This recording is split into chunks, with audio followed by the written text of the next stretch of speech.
Hello dear aspirants, welcome to T-SAT networks. So ఈరోజు మనం ఈ వీడియోలో రీజనింగ్లో భాగంగా గడియారాలు క్లాక్స్ అనే టాపిక్కి సంబంధించి రెండో భాగాన్ని చూడబోతున్నాం. ఆల్రెడీ మనం ఫస్ట్ పార్ట్లో ఈ క్లాక్స్కి సంబంధించినటువంటి కొంత బేసిక్ ఇన్ఫర్మేషన్ నేర్చుకున్నాం. దాంట్లో భాగంగా మనం గంటల ముళ్ళకు సంబంధించి ఒక 3 అంశాలు, నిమిషాల ముళ్ళకు సంబంధించి ఒక 2 అంశాలు, మొత్తం ఈ ఐదు అంశాలు నేర్చుకున్నాం. వీటిని బేస్ చేసుకొని మనకి 2 ముళ్ళ యొక్క సాపేక్ష వేగం అనేటువంటిది ఎలా ఉంటుంది, what is the relative speed of the 2 hands in a clock అనే కాన్సెప్ట్ కూడా నేర్చుకున్నాం. ఇది యాంగిల్ పరంగా ఉంటుంది, అదేవిధంగా నిమిషాల పరంగా ఉంటుంది. ఈ 2 అంశాలు కూడా మనం ఆల్రెడీ ఇంతకుముందు ఎపిసోడ్లో చూడడం జరిగింది. ఫర్ ఎగ్జాంపుల్, గడియారములో ఉన్నటువంటి గంటల ముళ్ళు అనేటువంటిది, గడియారములో ఉన్న గంటల ముళ్ళు అనేటువంటిది 12 గంటల కాలంలో చేసేటువంటి కోణము అనేటువంటిది ఎంతకు సమానం? 360 degreesకి సమానం. So in a 12 hours span our hand is going to make how many degrees? 360 degrees అనేటువంటిది మొదటి కాన్సెప్ట్. మరి 12 hours 360 degrees కనుక ఫామ్ చేస్తే అదే గడియారములో ఉన్న గంటల ముళ్ళు అనేటువంటిది 1 గంట కాలంలో చేసే కోణం అనేటువంటిది ఎంతకు సమానము అంటే 30 degreesకి ఈక్వల్.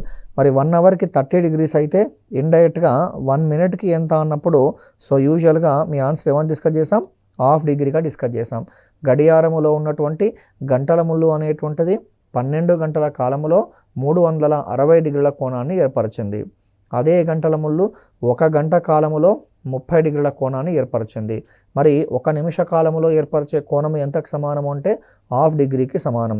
ఇది ప్రధానంగా మనకి గంటల ముళ్ళకు సంబంధించి ఉన్నటువంటి ఒక 3 డిఫరెంట్ అంశాలు. అదేవిధంగా నిమిషాల ముళ్ళు గురించి మాట్లాడితే గడియారములో ఉన్నటువంటి నిమిషాల ముళ్ళు అనేటువంటిది 1 గంట కాలములో ఏర్పరిచేటువంటి కోణము ఎంత అంటే యాజ్ యూజువల్గా 360 degrees. ఇక్కడ 1 గంట అంటే మీనింగ్ ఏంటి? 60 minutes కదా. కాబట్టి గడియారములో ఉన్నటువంటి గంటల ముళ్ళు అనేటువంటిది 60 నిమిషాల కాలములో ఏర్పరిచే కోణము ఎంతకు సమానము అంటే 360 degreesకి సమానం. మరి 60 నిమిషాల్లో ఏర్పరిచే కోణం అనేటువంటిది 360కి సమానం అయితే 1 నిమిషములో ఏర్పరిచే కోణము ఎంతకు సమానం అన్నప్పుడు ఏం చేసాం? 6 degrees. సో ఈ విధంగా మనకి గడియారములో గంటల ముళ్ళకు సంబంధించి ప్రధానంగా ఒక 3 అంశాలు ఉంటాయి. అదేవిధంగా నిమిషాల ముళ్ళకు సంబంధించి ఒక 2 అంశాలు ఉంటాయి. ఈ 5 అంశాలపైన గతంలో రకరకాల కాంపిటేటివ్ ఎగ్జామినేషన్స్లో, మరీ ముఖ్యంగా Telangana state public service commission లాంటి ఎగ్జామినేషన్స్లో వీటిపైన బిట్స్ అడిగారు. వీటికి సంబంధించిన క్వశ్చన్స్ అనేటువంటి ఎలా ఉంటాయో కూడా మనం దీంట్లో డిస్కస్ చేయబోతున్నాం. సో దీనికి సంబంధించి తర్వాత ఇవే 5 పాయింట్స్ని బేస్ చేసుకొని మరొక అంశం ఏంటి అంటే సాపేక్ష వేగము అంటాం, relative speed of the 2 hands అంటాం. ఏంటి సాపేక్ష వేగము అంటే? ఇక్కడ సాపేక్ష అనే పదానికి మీనింగ్ ఏంటి అంటే పోలిక అర్థం కదా. సో ఏంటి మరి సాపేక్ష వేగము అంటే? గడియారములో ఉన్నటువంటి నిమిషాల ముళ్ళు అనేటువంటిది, గడియారములో ఉన్న నిమిషాల ముళ్ళు అనేటువంటిది 1 నిమిష కాలములో 6 degrees కోణం చేస్తే మరి గంటల ముళ్ళు అనేటువంటిది అదే 1 నిమిష కాలములో జస్ట్ ½ degree మాత్రమే ఫామ్ చేసింది. అంటే మీనింగ్ ఏంటి? గడియారములో ఉన్నటువంటి గంటల ముళ్ళు నిమిషాల ముళ్ళు అనేటువంటిది గంటల ముళ్ళు కన్నా 1 నిమిష కాలములో ఎన్ని డిగ్రీల కోణం అధికంగా తిరుగుతుంది అంటే 5.5 degrees కోణం అనేటువంటిది అధికంగా తిరుగుతుంది. దీనిని ఏమంటాము అంటే ఆ 2 ముళ్ళల యొక్క సాపేక్ష వేగము, relative speed of the 2 hands అని చెప్పి మనం చెప్పడం జరుగుతూ ఉంటుంది. ఇది కూడా మనం నీట్గా నేర్చుకున్నాం.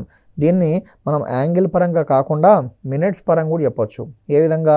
ఫర్ ఎగ్జాంపుల్, గడియారములో ఉన్నటువంటి నిమిషాల ముళ్ళు మరియు గంటల ముళ్ళు అనేటువంటివి, నిమిషాల ముళ్ళు 1 గంట కాలములో 60 చిన్న నిమిష అవధులను తిరిగితే గంటల ముళ్ళు అనేటువంటిది జస్ట్ ఒక 5 minutes స్పేసెస్ మాత్రమే తిరుగుతుంది.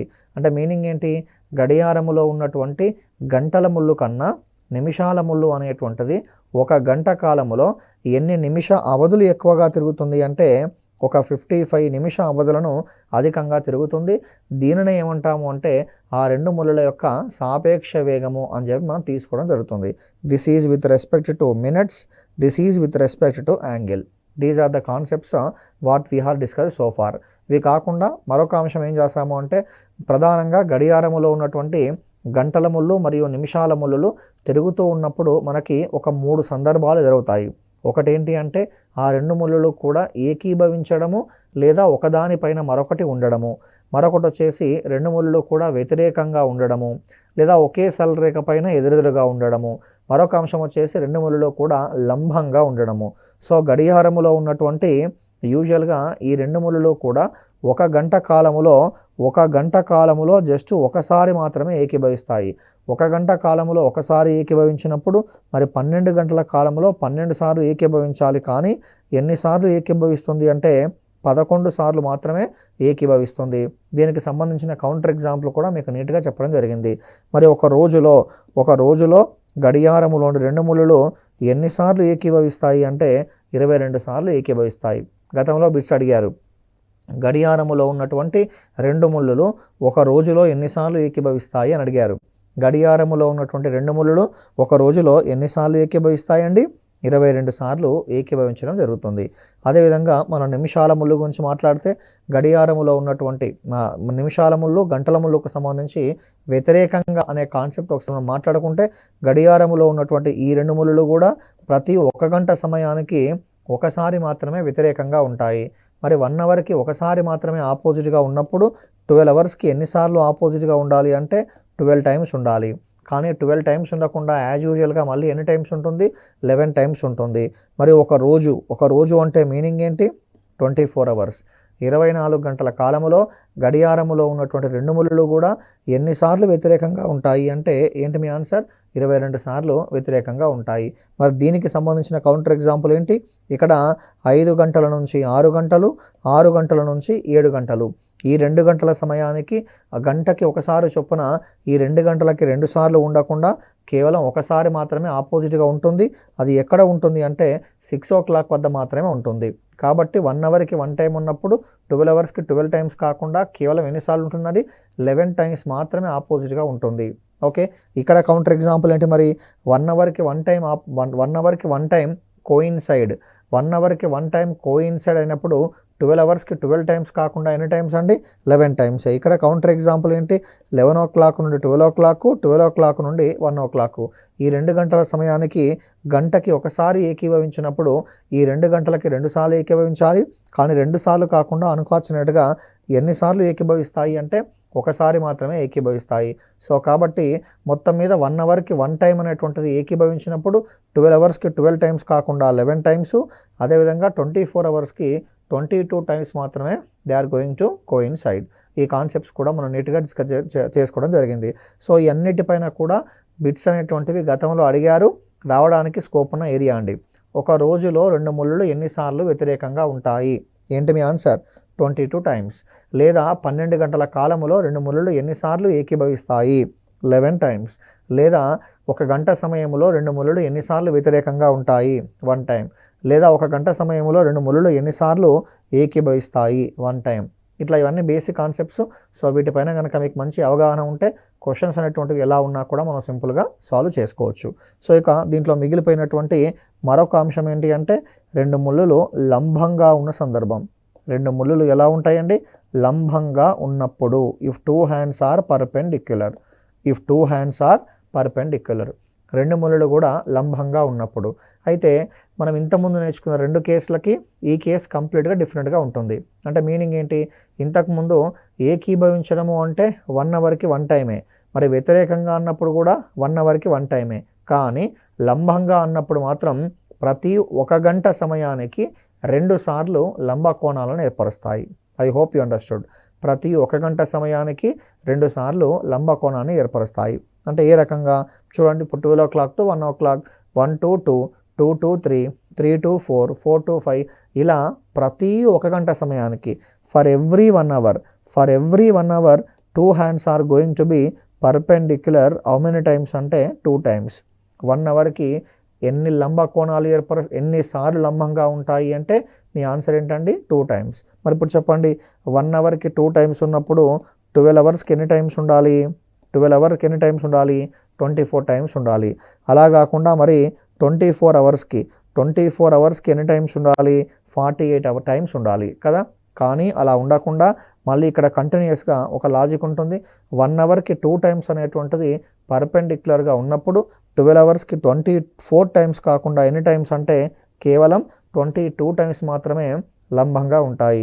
అదేవిధంగా మరొక రోజులో అంటే 24 అవర్స్లో 48 టైమ్స్ కాకుండా జస్ట్ 44 టైమ్స్ మాత్రమే అవి లంబంగా ఉండడం జరుగుతుంది. మరి ఎందుకు అలా అన్నప్పుడు సో దీనికి సంబంధించి కూడా మనకి ఒక చిన్న కౌంటర్ ఎగ్జాంపుల్ ఉంటుంది.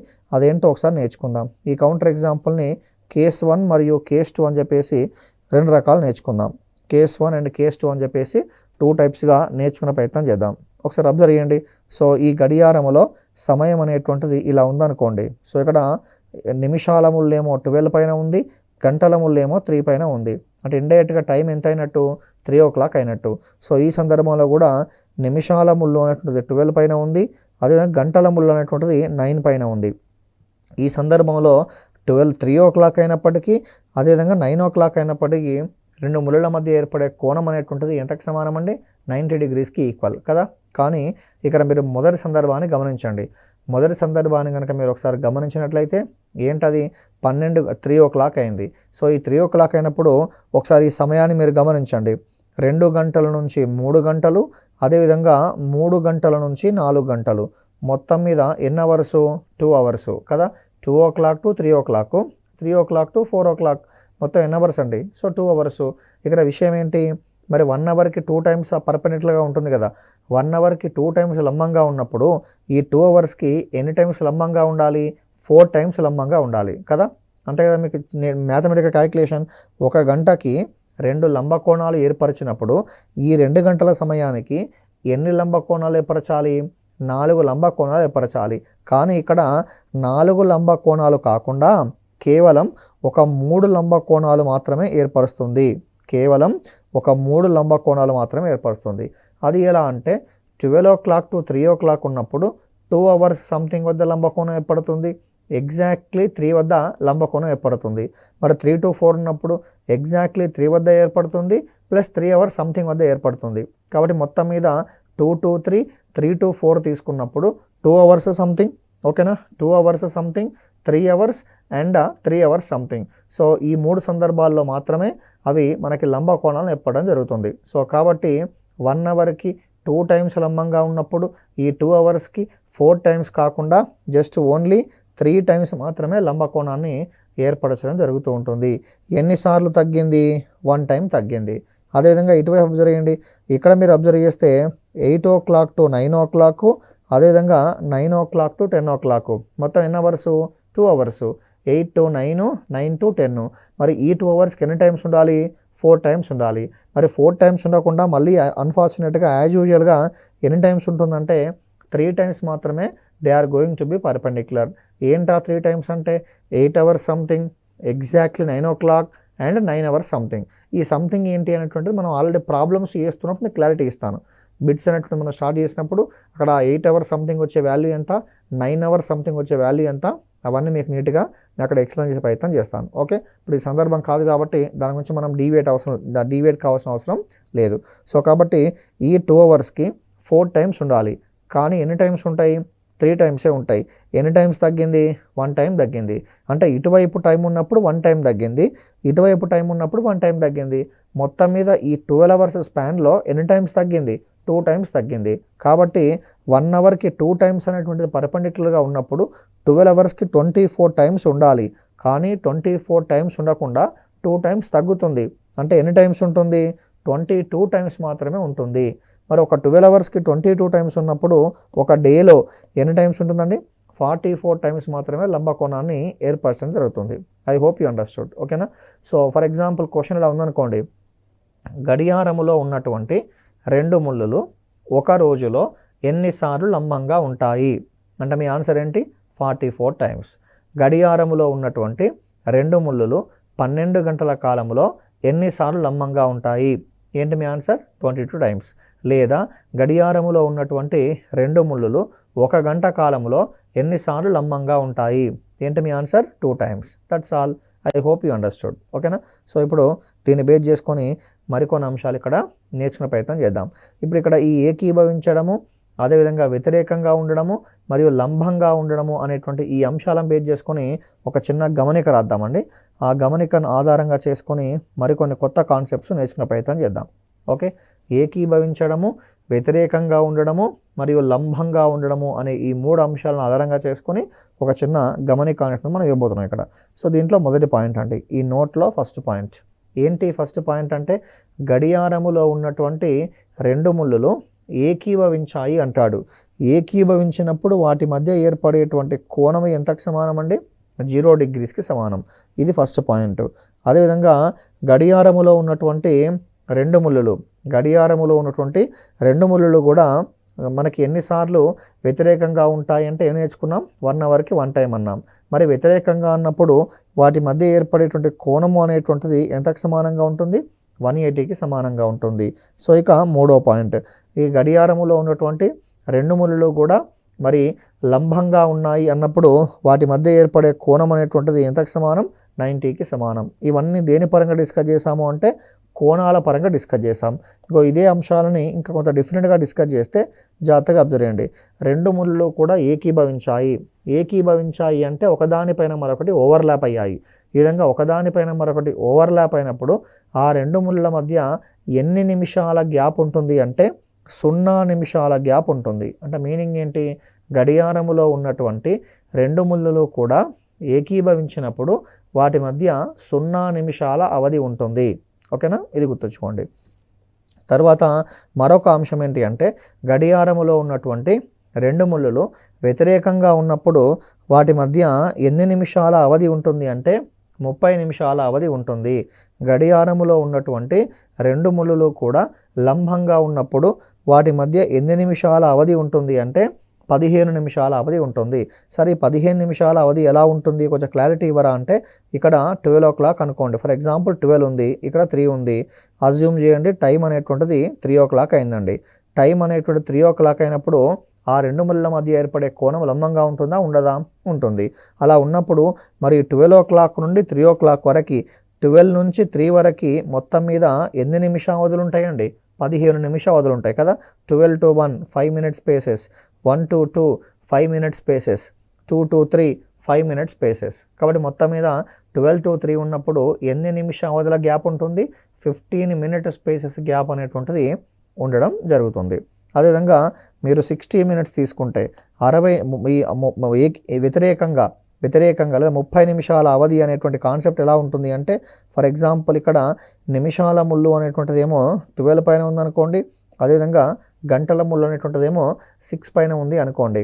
2 ముళ్ళు ఎలా ఉన్నాయండి? వ్యతిరేకంగా ఉన్నాయి. మరి 2 ముళ్ళు వ్యతిరేకంగా ఉన్నప్పుడు వీటి మధ్య ఏర్పడేటువంటి గ్యాప్ అనేటువంటిది ఎన్ని నిమిషాలకు సమానం? 30 నిమిషాలకు సమానం. 12 to 6 అంటే ఎన్ని మినిట్ స్పేసెస్ ఉంటాయండి? 30 minute స్పేసెస్ అనేటువంటిది ఉండడం జరుగుతుంది. సో కాబట్టి వ్యతిరేకంగా ఉన్నప్పుడు 30 నిమిషాల అవధి. అదేవిధంగా ఏకీభవించడము అన్నప్పుడు వాటి మధ్య ఎన్ని నిమిషాల అవధి ఉంటుంది అంటే 0 నిమిషాల అవధి అనేటువంటిది ఉండడం జరుగుతుంది. I hope you understood these 3 different points. ఓకేనా, 2 ముళ్ళు ఏకీభవించినప్పుడు 0 నిమిషాల అవధి, వ్యతిరేకంగా ఉన్నప్పుడు 30 నిమిషాల అవధి, లంబంగా ఉన్నప్పుడు వాటి మధ్య 15 నిమిషాల అవధి అనేటువంటిది ఉండడం జరుగుతుంది. తర్వాత దీంట్లో ఈ టాపిక్లో భాగంగా మనకి ఒక చిన్న ఫార్ములా ఉంటుంది. ఈ ఫార్ములాను బేస్ చేసుకుని ఆల్మోస్ట్ మనకు ఒక 50-60% ఆఫ్ ది క్వశ్చన్స్ అనేటువంటిది ప్యూర్గా ఈ ఫార్ములాను బేస్ చేసుకొని మనకు డిపెండ్ అవుతాయండి. సో ఈ టాపిక్లో వచ్చేటువంటి ఒక బ్యూటిఫుల్ ఫార్ములా ప్రిన్సిపల్. సో ఏంటి ఫార్ములా అంటే సో జాగ్రత్తగా అబ్జర్వ్ చేయండి.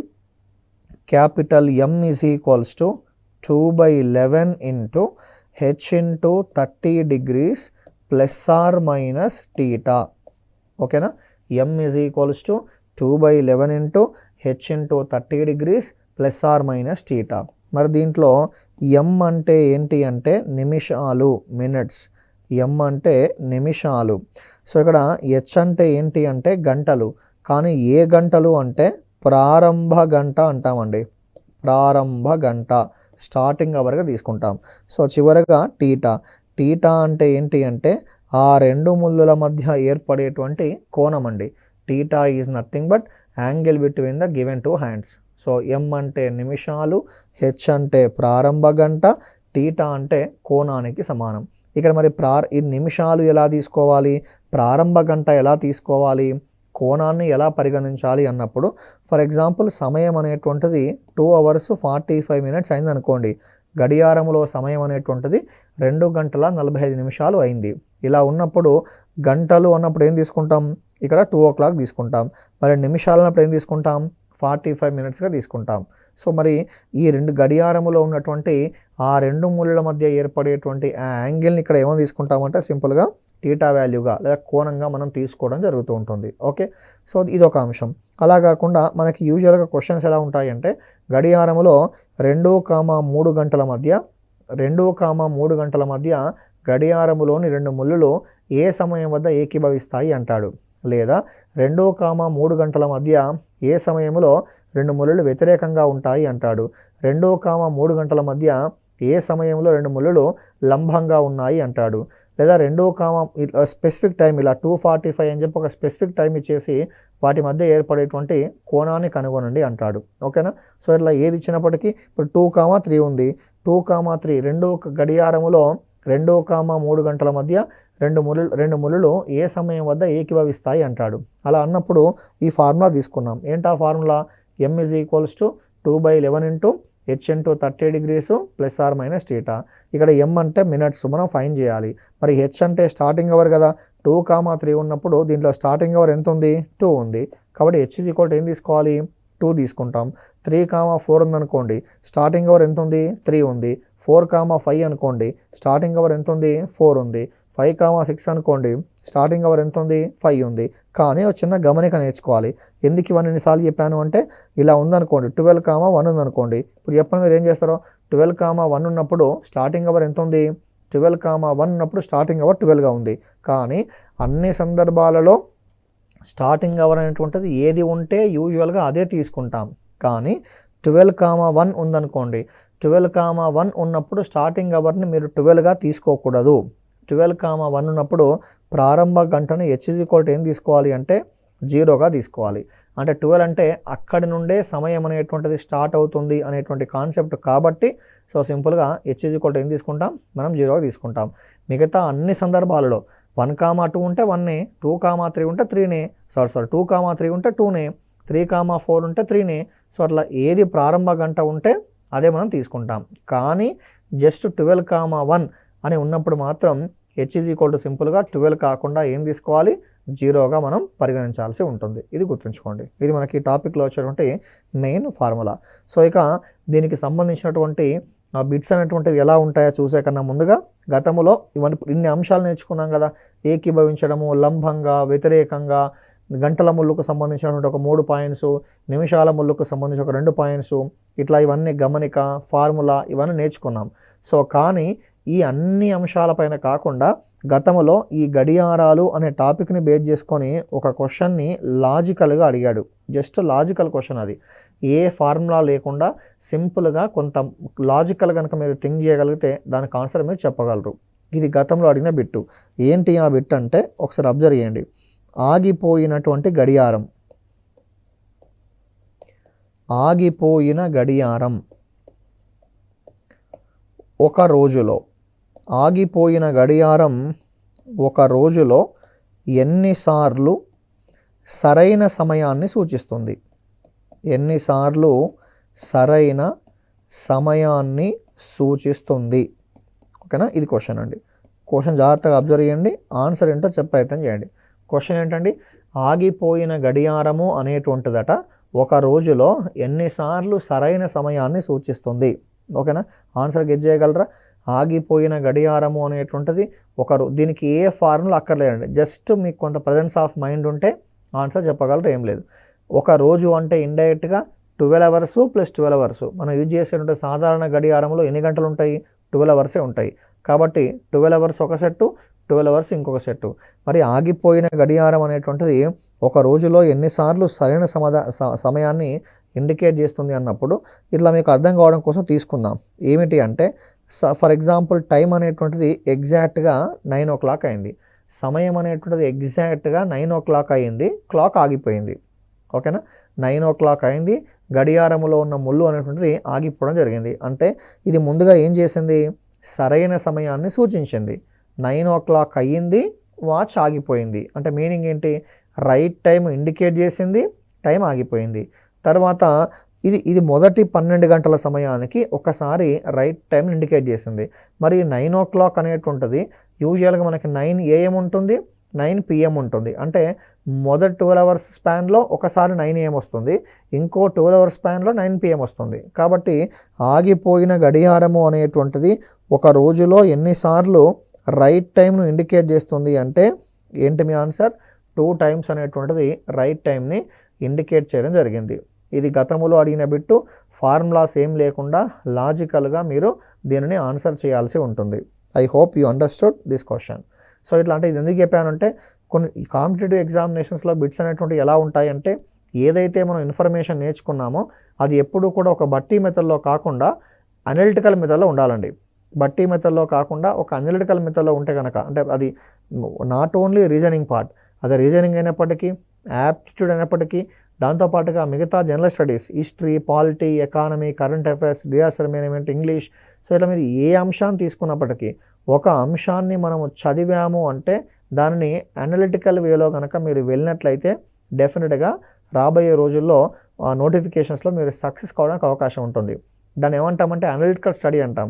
మరీ ముఖ్యంగా Telangana state public service commission నిర్వహించేటువంటి ఎటువంటి చిన్న స్థాయి ఉద్యోగమైనా సరే లేదా ఎటువంటి పెద్ద స్థాయి ఉద్యోగమైనా సరే from the group 1 cadre to from the group 4 cadre to group 1 cadre, అది ఎటువంటి క్యాడర్ అయినప్పటికీ ప్రశ్నల యొక్క సరళి అనేటువంటిది చాలా డీటెయిల్డ్గా, డెప్త్గా, అనలిటికల్గా ఇస్తున్నాడు.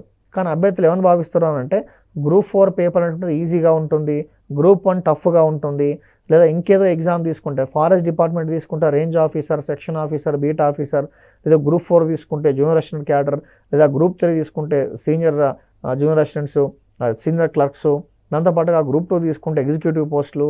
ఇట్లా అంటే మీరు ఇక్కడ ఆలోచన పరిధి అనేటువంటిది ఎట్లా ఉంటుందంటే ఒక ఎస్ఐ నోటిఫికేషన్ అంటే క్వశ్చన్స్ యొక్క లెవెల్ పెద్దగా ఉంటుంది, కానిస్టేబుల్ అంటే చిన్నగా ఉంటుంది అనేటువంటి ధోరణిలో చాలామంది అభ్యర్థులు పొరపడుతున్నారు. అలా చేయకూడదు. ఎనీ కాంపిటేటివ్ ఎగ్జామినేషన్ చదివేటువంటి విధానం అనేటువంటి డీటెయిల్డ్గా, డెప్త్గా ప్రతి అంశాన్ని క్షుణ్ణంగా పరిశీలించాలి. అలా పరిశీలించి నేర్చుకుంటేనే మన ఎగ్జామ్లో ఆన్సర్ని చేయగలం. మరీ ముఖ్యంగా ఒకప్పుడు ఎట్లా ఉండే అంటే ప్రశ్నల యొక్క సాలరీ ఇక్కడ సింపుల్గా క్వశ్చన్ ఇచ్చేవాళ్ళు. ఏదో ఒక క్వశ్చన్ సంథింగ్ ఇలా ఒక క్వశ్చన్ ఇచ్చేసి దానికి సంబంధించి 1, 2, 3, 4 అని చెప్పి ఒక 4 ఆప్షన్లు ఇచ్చేవాడు. దీనికి మనం ఆన్సర్ గుర్తించాలి. ఇది ఓల్డ్ ట్రెండ్. ప్రతి కాంపిటేటివ్ ఎగ్జామినేషన్లో ఇటువంటి మోడల్ బిట్స్ ఉంటాయి కదా. ఓ క్వశ్చన్ ఇస్తాడు, దాని కింద 1, 2, 3, 4 ఆప్షన్లు ఇస్తాడు, మీకు తెలుసు అది కదా. ఇది ఓల్డ్ ట్రెండ్, ఓకేనా. కానీ Telangana state public service commission లాంటి ఎగ్జామినేషన్స్లో రెండవ రకమైనటువంటి క్వశ్చన్స్ ఎలా అడుగుతున్నారు అంటే చాలా బ్యూటిఫుల్ కాన్సెప్ట్స్. ఎట్లా ఇస్తున్నాడంటే క్వశ్చన్లో భాగంగా ఇట్లా ఒక స్టేట్మెంట్ ఇస్తాడు.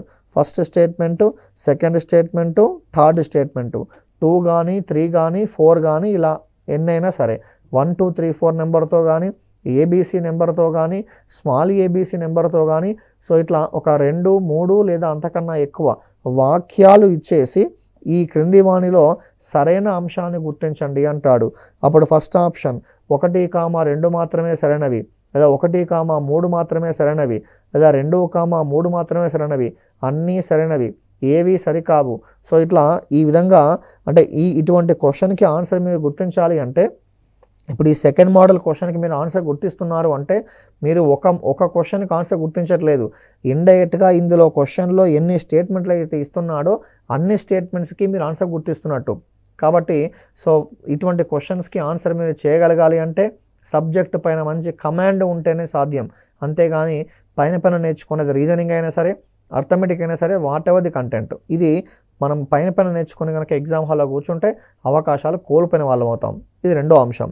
ఇంకా చివరగా మూడో మోడల్ క్వశ్చన్ ఎలా ఇస్తున్నారంటే match the following. For example aptitude అనుకోండి, ఇటువైపు పర్సంటేజెస్, వాటికి సంబంధించిన corresponding fractions. For example 20%, so తర్వాత 33 1/3%, లేదా 16 2/3%.